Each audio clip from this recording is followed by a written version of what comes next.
come here today with the duality in my heart. There is sadness for what's happening around us and hope that this is opportunity. So with that said, before I get started, I'd like to also invoke the 4 directions and the spirit guides to make sure that we are all protecting those that are listening after on the replay, all of those that are here today, and may the energies and vibrations go out into the world in the highest good for all to hear and to see. I invoke the spirit guides of the North to keep our awareness, our consciousness always in love. I invoke the spirit guides of the South to keep us grounded and solid, connected to Mother Earth. I invoke the spirit guides of the West to keep our heart always open to the beloved, and the spirit guides of the East to keep our mind sharp and clear, bringing all forward into the middle of that medicine wheel, where the Creator abides and spreads out all of those directions to keep us safe, protected, alert, alive, and in love and safety, in unity, in money. May each and every one of us receive any teachings that come, all teachings that come, in the way we need to receive them, in the way they will transform and heal something within us. May that transformation stay permanent and only in the highest good, always in the highest. Wow. Where do we start? I know a couple weeks ago when the title came through as Imagine, I think it may have met something else. That things have changed so rapidly.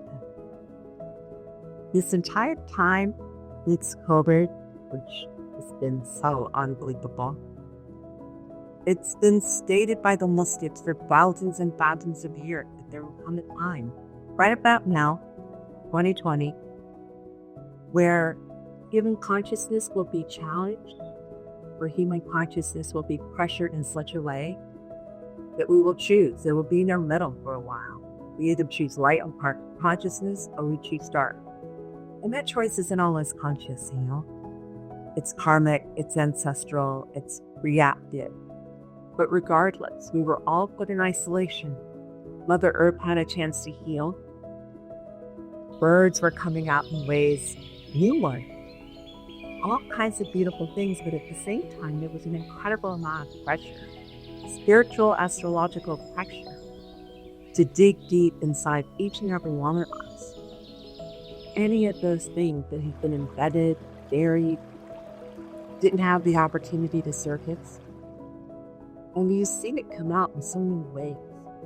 But I've been seeing it unbelievably, not only in myself and my close circle, but also all of those people that I work with. Old traumas on the surface being reflected back in this mirror in all ways. And I keep saying it's opportunity, it's painful, it's opportunity. It's this opportunity to look at that and really, really say, what is it? Because we've been pressured and the universe is designed to give us this, that's what's been happening. There is no way that this has been easy. Although for some there's been much needed rest and being isolated. But then what happened? All of a sudden the violence just erupted. It felt like almost out of nowhere, although we understand the catalyst. But this is, believe me, not a political call, but this is the example of what we're talking about. There was this quiet, staying in, things surfacing, people having opportunities to find creation, creativity, new ways to be with family. At the same time, there are those families that weren't safe in the first place, that were less safe than they'd ever been before. Liquor sales were up 55%. There was nowhere for some people to turn. Other people were thriving. All of this was happening at such a huge scale. And up at the time, right as the opening and people starting to step back out, what happens? Bam! What's not an accident in for anything? The beloved's hand is in And when we are in our mind, when we are reacting for unconscious thought and traumas, we miss it. Because the sages will say, when you're in your mind, you're in your mind. Our mind is designed for conflict. It tries to organize and put things into categories so you can make meaning and rationalize and help us evolve and move forward. Our mind is a beautiful, beautiful.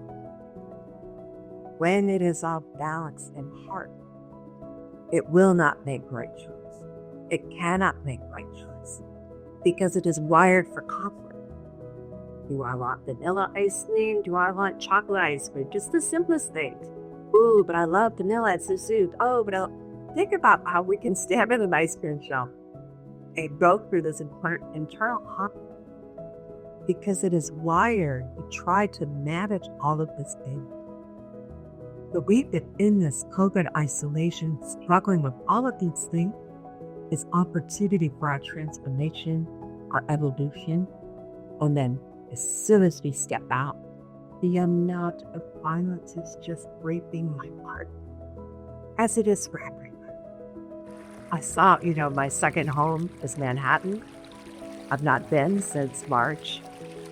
And I saw a video the other day where somebody had taken from their car, but the news doesn't show. I don't know about you guys, but there's something about the romance of Brick Avenue, whether you've ever been or not, the romance of Broadway.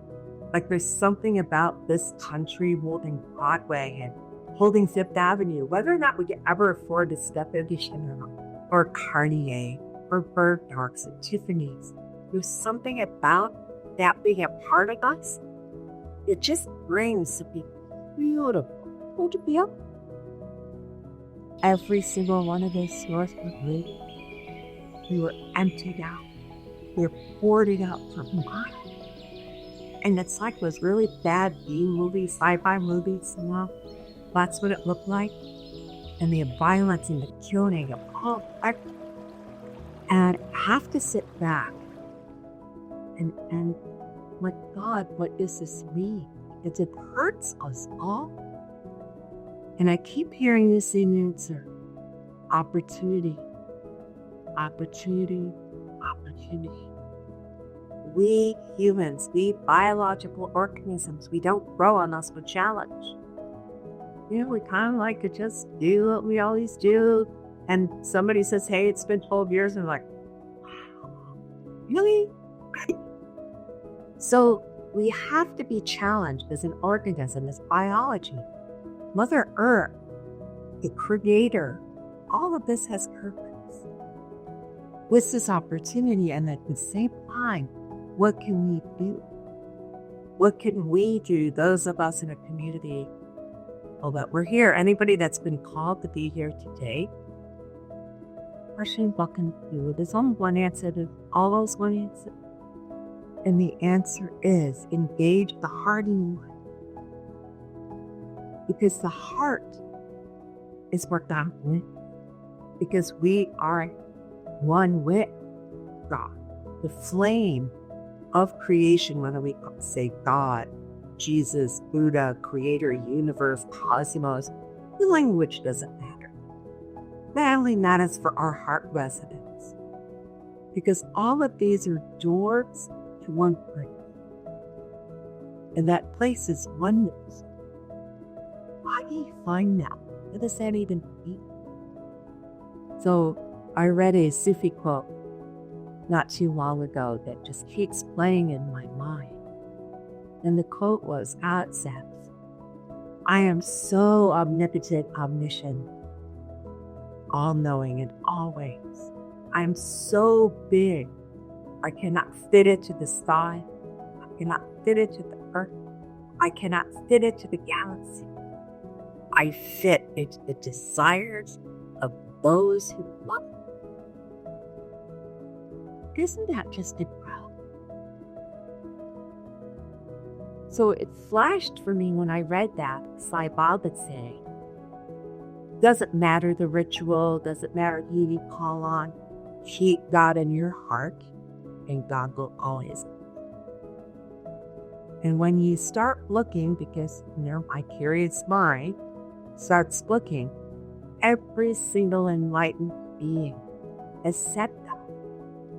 Within cultural historical context, within Christianity or Islam or Judaism or Hinduism, that it doesn't matter, it's all there.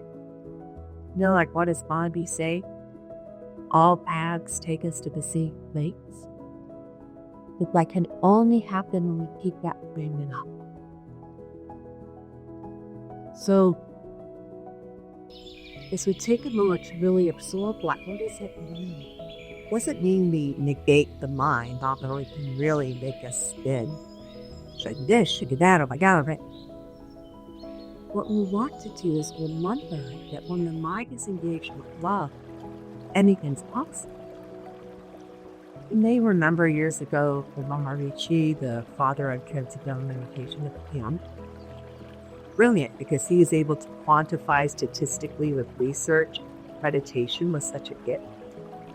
If he took hundreds of people to Washington, D.C., when D.C. was in a similar place, riots and murder and theft, it was really an intense time. I can't remember, he took hundreds of people, they all went to the outskirts of D.C., they will all get in the same mantra. They all been trained into specific techniques. And for hours, with their hearts engaged, with the intention of lowering violence and increasing love, they chanted the mantra. Crime dropped 17% and it stayed down.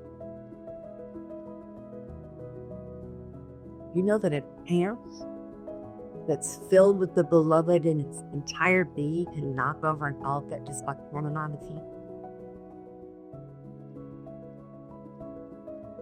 That's who we are, but we forget.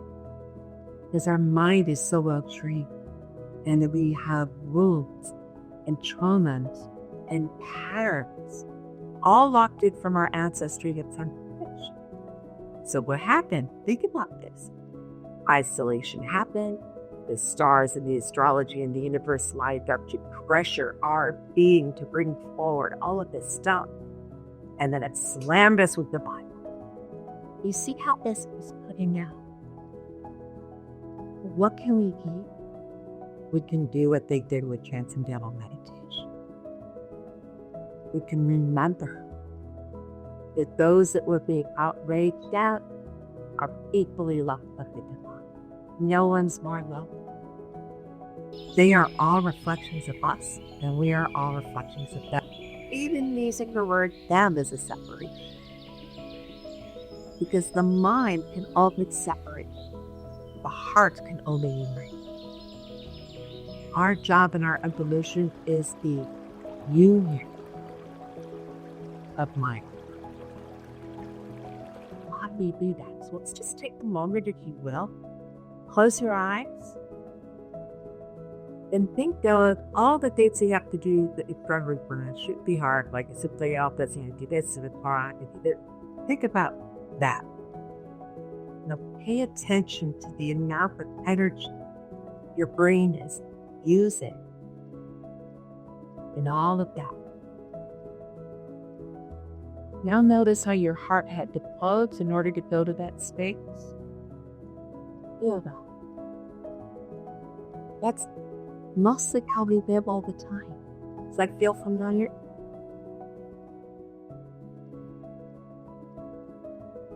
So let's now change. Think of something, someone you child, animal, adjective, creator. And it's a thought. What happens in you breathe? I stump the heart. That's it. So that is the goal. Because the moment we brought love, we awaken that huge God that lives in the designer's heart. Every single religion, indigenous in the beginning of time, every spiritual and philosophical process will bring us to one place, a mantra. Your mantra can be God, it can be Jesus, it can be Om, it can be Shanti, it can be Shrim Prazi. It can be anything. As long as the mantra is about love, is what the repetition through our heart does. It does the hard work. It can do us PTSD work because it literally erases. Because when we are moving in love in our heart, what happens is our brain is engaged with that. So, funny thing about the brain, trillions of neurons, but it only can hold so many of them. So the more amplitude, the more attention we put onto a certain thought, the more that steals from compassion and love and empathy and stays in that thought. So the neuronal factors, growth factors that hold that together, they are taken from somewhere else and brought to the thoughts that have the most potency. Isn't that an interesting thing to know? It's important to know. One of the reasons why speaking something that awakens love in our heart changes our brain, because now our brain is vibrating to a sound that moves a certain part of our brain. Because sound how it vibrates, right? Sound vibrates, whether we're whispering it silently or bursting it out in song, it vibrates. A little more brain moment. The cerebellum, the back of the head, it holds 50% of the neurons. And guess where compassion and empathy live? Back here. And we're giving all the energy here and here, old traumas, because we're in repeat, not because we're doing it on purpose. We can somehow wire to be reminded of who we are. And who we are is love. And love is healing. And love means we are all one. Oneness. The mind automatically is separation for category. The heart is movement. The neurons that live for union are back here, where 50% of them actually live. So our job is to take the spin and put it back here. And it's always been the same answer. Awaken the heart. Doesn't mean we don't have anger, doesn't mean we don't have rage, it doesn't mean that we don't get hurt feelings. Of course we do. But it's how we hold it that is up. That free will, you see, that's the key for free will. We get to choose shadow or light. Sometimes karma and destiny have already chosen. And that's why it's always ever important, regardless of how outraged, to remember piece of what we're outraged about is in everyone. And with our free will, we can choose to take and erase some of the spin and the anger and the hurt and the judgment, put it back here. And back here and here can live as one. Creation comes from love. The greatest scientists, Tesla, Einstein, what you rarely read about them is their constant mention of science is limited without spirituality. Science is limited without imagination. Back to the topic. You see, if we can't imagine, we can't create. If we can't imagine, we can't move forward. Because imagination is inspiration. And inspiration comes from within and up. It doesn't come from the outside. Well, what is inspiration? It's the voice of our higher self. All creation comes from within. All creation. comes from love. So when you read these things that passed on Einstein and were portrayed so refined to pick, and they are, what they're really saying is none of that needs anything, because what I did is I got quiet and I fell in love with what I was thinking about. And because I was in love with it and couldn't stop thinking about it, when I thought about it being so excited, creation happened.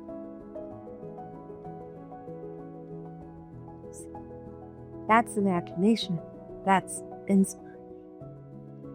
Imagine you're John Lennon. Imagine the world as one. There we are. Gandhi and Angelic, the greatest beings that have created all that we have, created purely from inspiration. Steve Jobs, pure inspiration. Went to India. All of these greats, so they are one with God. Speak the truth.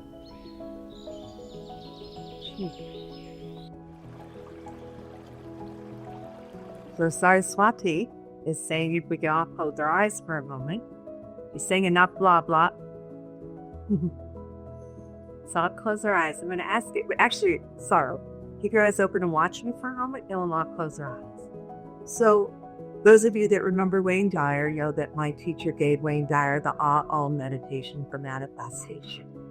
We now know that the sound Ah awakens every part of the brain in a way that nothing else can.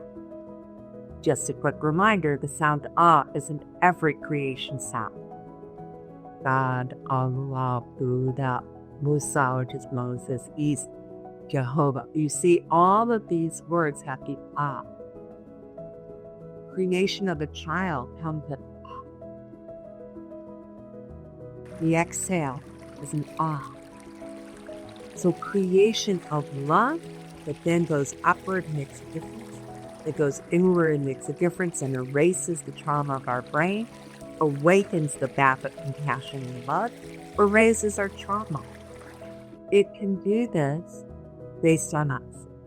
So on an old soupy method of doing something, I'm going to share with you today. So we're going to do but we're going to do it with some movement in our head, because we want to engage the heart. For those of you that can see my hands, try to go down to the mark here.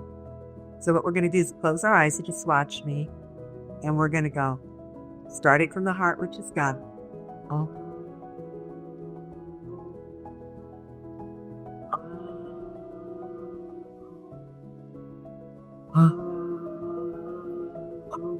Bring it back to God. And we're going to do this for about 3 minutes. But the divine is asking for you to love the divine energy. Love your spirit guides, love your angels, love whoever you want. Love you. And I'm going to kind of watch the clock, and we're going to go 3 minutes and observe what happens internally. Hey, everybody ready? Close your eyes. Let out loud inside, wherever you are.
Ah, ah.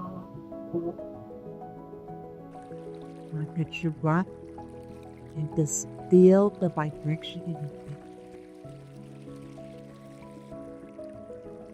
Feel energy. You just did a love song. Really great.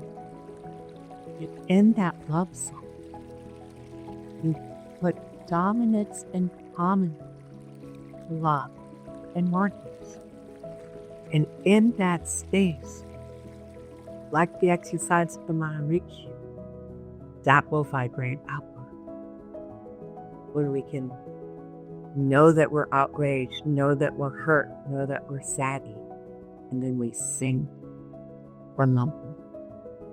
You can do that anywhere, anytime, in your heart, obviously, that's. But when you can, you're actually creating an energetic and myofascial and structural movement in your brain that awakens the third eye, awakens the cerebellum, and unites it from the heart. We have the power within us. We always have. So like the ant that can pull down an elephant by the ear because it's filled with love. By the way, I think ants are about the size of a mustard seed. So it's all it takes. And if we look around all that's been created, even Las Vegas, like how insane is somebody creating Las Vegas? Like it's insane to me. It's so cool. Well, God, I spend my time there always, but it's incredible. When we can focus on, we live in this incredible time because people were in imagination. They were in inspiration. So no talk comes without a moral, otherwise just love. With a moral today is know that imagination is inspiration. Inspiration is love. It comes from within. And love creates the world of wonder. And thank you so much for your time. It's been an honor today. Sure.